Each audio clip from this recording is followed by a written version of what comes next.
welcome to another episode of Barbecue Like a Boss. Today we're cooking ribs on the Weber grill at home. And the first thing we have to do is peel the membrane. Run your hand all the way across the back and then pull up and you get both sides at one shot. Just using your hands, they call it grip it and rip it. So all the way through, grip it and pull it off both sides. Alright, now we're going to season all the ribs. Salt, pepper, garlic.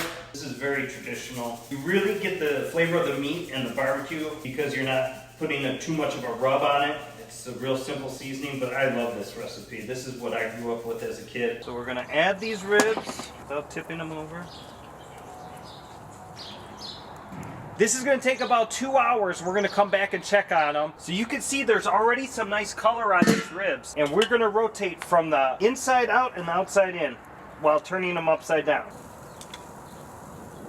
Just like that. We're going to add about 6 briquettes to each side, okay? And then a little bit more wood chips. These are soaked hickory chips. A little bit goes a long way with these.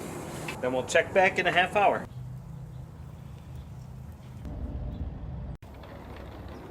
We're going to crisp up the outside and then brush them with our sauce. So you can really smell that meat as they drip onto those coals. I love that smell. Alright, so we flip them over on that back side. We're going to brush this with sauce. So you just want to do about 10 to 15 minutes right at the end of the cooking process for the sauce, just to get a little of that caramelization that adds a great flavor and texture, a little crispiness. We're going to flip them over just to kiss the top. See that bubble on the bottom? That's exactly what you're looking, just for that sauce to start bubbling. Alright guys, so these ribs have only been on the grill for about 6 minutes or so, but they're done. You can see the sauce is bubbling, you can see the bones poking through the sides. It's important to remember, we're not applying sauce all throughout the cooking process, it's just in the last 5 or 10 minutes. And that's because the sauce has a high sugar content, and if you leave it on too long, it's going to burn. So it's important just to put it on at the end, just to glaze the ribs, get a little of that caramelization, and you're good to go. Look at those babies. Reminds me of childhood.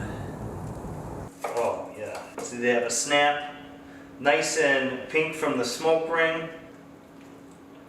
I'm getting goosebumps because it's really bringing me back to my childhood right now. That wraps up our video on how to cook baby back ribs at home on the Weber grill. If you have any questions, leave them in the comments.